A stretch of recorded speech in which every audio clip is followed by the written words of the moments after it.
Episode 52 done. Done. We did it.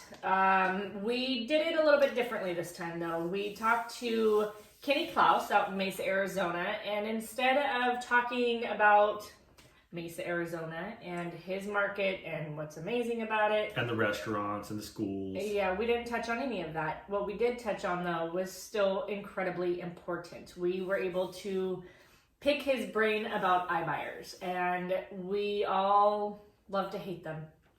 This is something that they were hesitant to go and deal with, like a lot of people are when things change. But come to find out, the sellers are going there anyways and finding these instant offers, so they have found a way to combat it and embrace it. Now they actually do this. Kenny and their company goes and help people get certified to talk with people and agents and learn the tactics on how to deal with these. There's a lot of benefits. I mean, these iBuyers are no joke. They're not going in and gouging like a lot of people think, where they're coming in 10, 20, 30% trying to get a deal. They're coming in within thousands of dollars of what they actually are thinking they can list for, or maybe even the start price for the list to try to bid up. So they're coming in with pretty reasonable offers.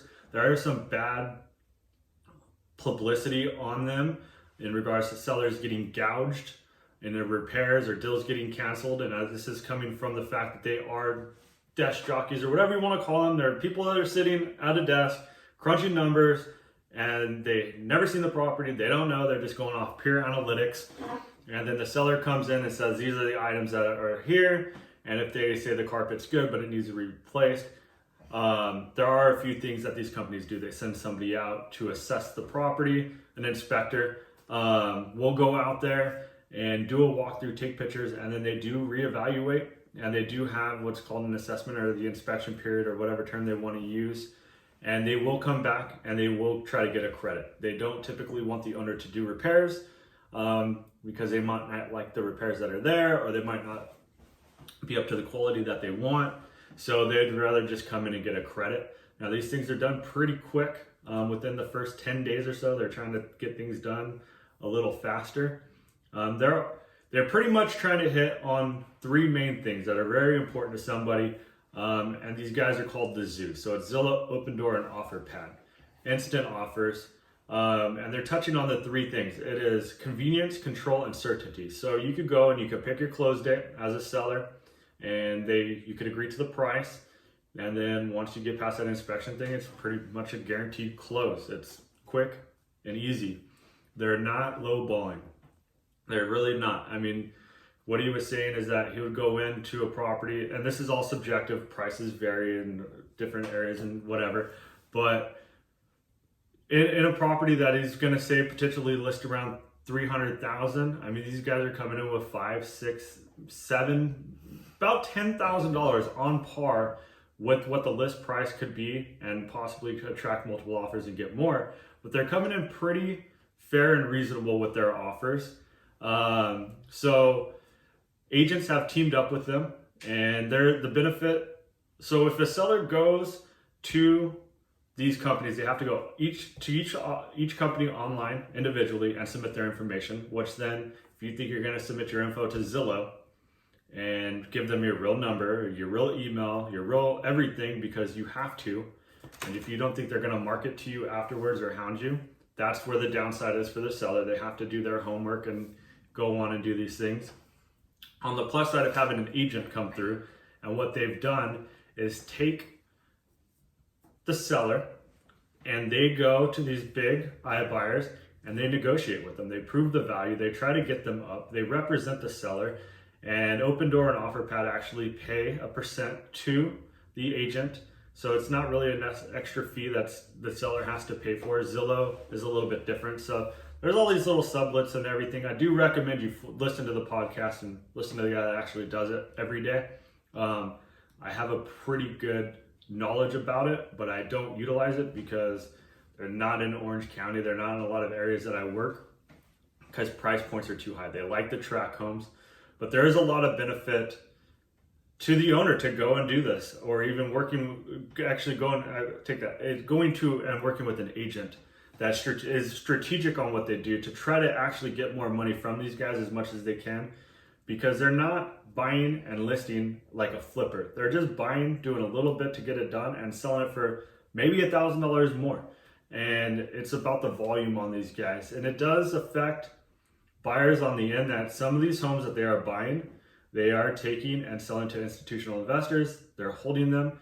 And of course, these guys are looking in the price points that most people looking for their first home are in. So they are removing inventory.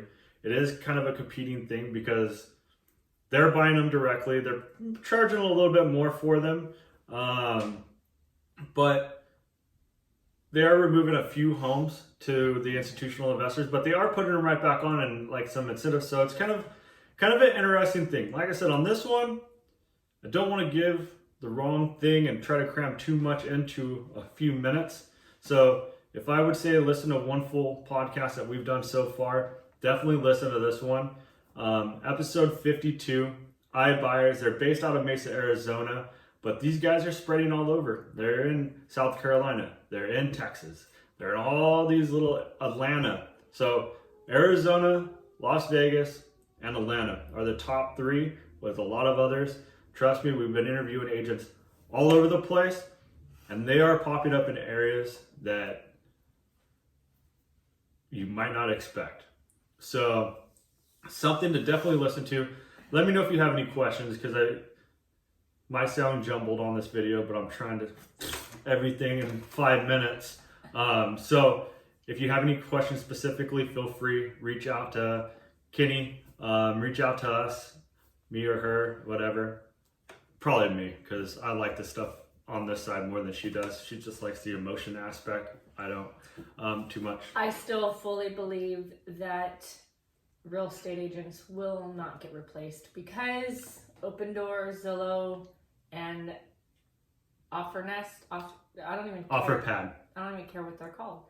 They don't have the emotions. They don't have the ability to walk you through, this transition. And to me, that is the most important thing, is being able to get the right advice and do what's best for you.